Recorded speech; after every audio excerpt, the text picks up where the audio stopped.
जय श्री राम, हर हर महादेव। दोस्तों, यह सही है कि न कोई बड़ा है और न कोई छोटा, लेकिन मनुष्य की बुद्धि भेद करना जानती है। उसे इसी तरह से समझ में आता है। यह कहना कि सभी समान है या सभी उस परम सत्य के ही अंश हैं, ऐसा कहने से समझ में नहीं आता है। यहां हम स्पष्ट कर देना चाहते हैं कि आपको ब्रह्मांड के बारे में नहीं बल्कि हिंदू धर्म के बारे में बताएंगे, लेकिन भूमिका में थोड़ी सी ब्रह्मांड की जानकारी जरूरी, ताकि आपको पता चल सके कि ब्रह्मांड में हमारी क्या औकात है। दोस्तों, मनुष्य जानना चाहता है कि इस ब्रह्मांड की सबसे बड़ी शक्ति क्या है, उससे छोटी क्या है और उससे भी छोटी शक्ति कौन है, अंत में सबसे छोटी शक्ति क्या है।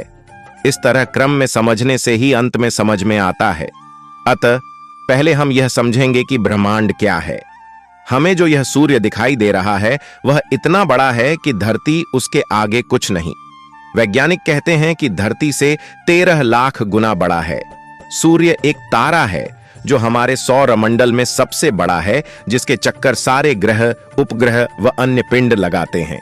सूर्य का व्यास लगभग 13,92,000 किलोमीटर है, जो पृथ्वी के व्यास से लगभग 109 गुना बड़ा है। सूरज देखने में इतना बड़ा नहीं लगता क्योंकि वह धरती से बहुत दूर है। पृथ्वी को सूर्य के ताप का 2 अरबवां भाग मिलता है।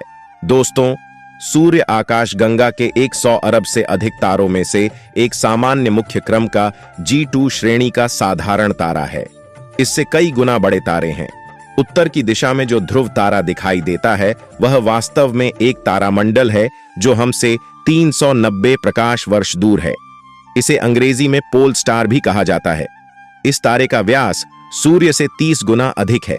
भार में यह सूर्य से 7.50 गुना अधिक है और इसकी चमक तो सूर्य से 2200 गुना अधिक है। वैज्ञानिक कहते हैं कि इससे भी बड़े तारे हैं। अब आप कल्पना करें कि ब्रह्मांड कितना बड़ा है। इसमें जो अलौकिक शक्तियां विचरण कर रही हैं, अब हम उसके बारे में बात करते हैं। दोस्तों, हिंदू धर्म मानता है कि पेड़ पौधे में भी जीवन शक्ति होती है। यह ऐसी आत्माओं का शरीर है जो अपने विकास क्रम में पत्थर जैसे अन्य निर्जीव दिखने वाले खोल से बाहर निकलकर पेड़ या पौधों में परिवर्तित हो गई है। यह अन्नमय कोश का हिस्सा है। यह ब्रह्मांड का दूसरा क्रम है। इससे पहले हम पत्थर या धरती को ले सकते हैं। यह चेतना के स्तर का सबसे निचला क्रम है। संपूर्ण दृश्यमान जगत, ग्रह, नक्षत्र, तारे और हमारी यह पृथ्वी आत्मा की प्रथम अभिव्यक्ति है। वह जीव या जंतु जो हमें चलायमान नजर आते हैं, जैसे जलचर जंतु, पशु और पक्षी आदि। जड़ में ही प्राण के सक्रिय होने से, अर्थात वायु तत्व के सक्रिय होने से प्राण धीरे धीरे जागृत होने लगा। प्रथम वह समुद्र के भीतर लताओं, वृक्षों और न दिखाई देने वाले जीवों के रूप में, फिर क्रमशः जलचर, उभयचर, थलचर और फिर नभचर प्राणियों के रूप में अभिव्यक्त हुआ। दोस्तों, इस पर शोध किया जाने की और जरूरत है कि मनुष्य को किसने बनाया या कि वह प्राकृतिक विकास क्रम में विकसित हुआ एक प्राणी है। मनुष्य प्राणियों से इसीलिए श्रेष्ठ है क्योंकि वह अपनी जुबान, मस्तिष्क और अपने दोनों हाथों का अच्छे से प्रयोग करना जानता है। मनुष्य कई मायनों में प्राणी जगत से श्रेष्ठ क्यों है, इस बारे में विस्तार से लिखे जाने की जरूरत नहीं। मनुष्य में मन सक्रिय होने के कारण वह मनुष्य है। यह मनुष्य प्रकृति की अब तक की शुद्धतम आकृति माना गया है। यह प्रकृति के सभी आकारों में अब तक का शुद्ध व ऐसा सुविधाजन आकार है जहां आत्मा रहकर अपने को अन्यों से अधिक स्वतंत्र महसूस करती है।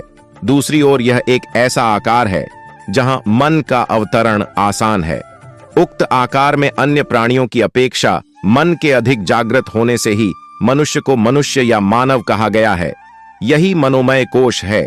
जगत के मनोमय कोश में मानव ही में मन सर्वाधिक प्रकट है, अन्यों में मन सुप्त है। मन भी कई तरह के होते हैं। यह विस्तार की बातें हैं। दोस्तों, मनुष्य में जो आत्मा है वह जब देह छोड़ती है तो उसकी कई तरह की गति होती है। मुख्यतः 2 गति, अगति और गति होती है। अगति में फिर से उसे मनुष्य या अन्य प्राणी का शरीर धारण करना होता है, जबकि गति में उसे किसी लोक में जाना होता है।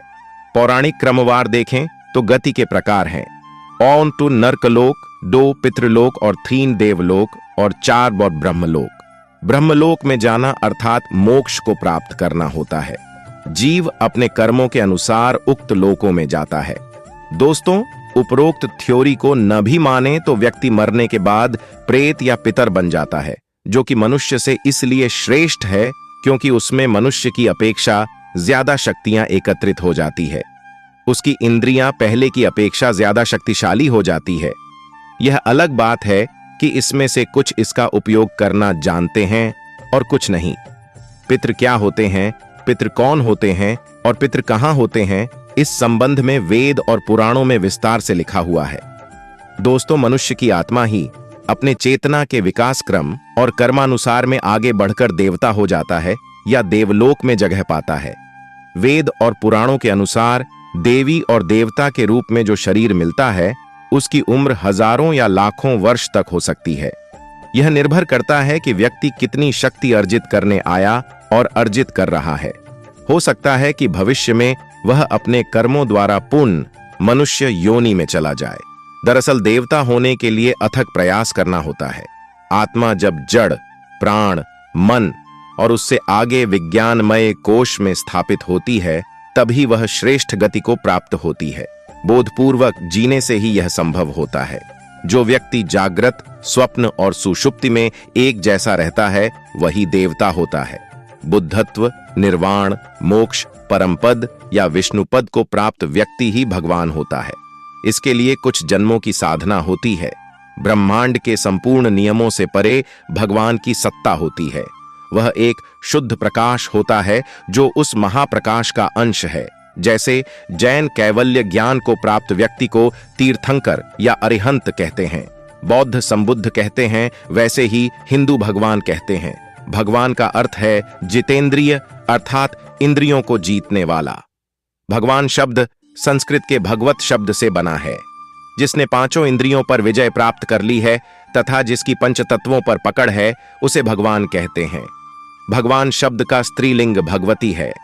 वह व्यक्ति जो पूर्णतः मोक्ष को प्राप्त हो चुका है और जो जन्म मरण के चक्र से मुक्त होकर कहीं भी जन्म लेकर कुछ भी करने की क्षमता रखता है, वह भगवान है, परमहंस है। ब्रह्म और ईश्वर में भेद है, लेकिन यह दोनों ही हैं परमात्मा का स्वरूप। हम इस भेद में नहीं जाकर सीधे से समझें। ब्रह्म को प्रणव, सच्चिदानंद, परब्रह्म, ईश्वर, परमेश्वर और परमात्मा कह सकते हैं। यह परम सत्ता है। वेद और पुराणों अनुसार इस परम सत्ता के कारण ही ब्रह्मांड और आत्मा का जगत विद्यमान है। जिस तरह सूर्य के कारण ही सभी ग्रहों आदि का अस्तित्व है, उसी तरह संपूर्ण ब्रह्मांड का उस एक परमेश्वर के कारण ही अस्तित्व है। दोस्तों, वीडियो आपको अच्छी लगी हो तो लाइक और सब्सक्राइब अवश्य करें और कमेंट बॉक्स में जय श्री राम अवश्य लिखें। धन्यवाद। जय श्री राम।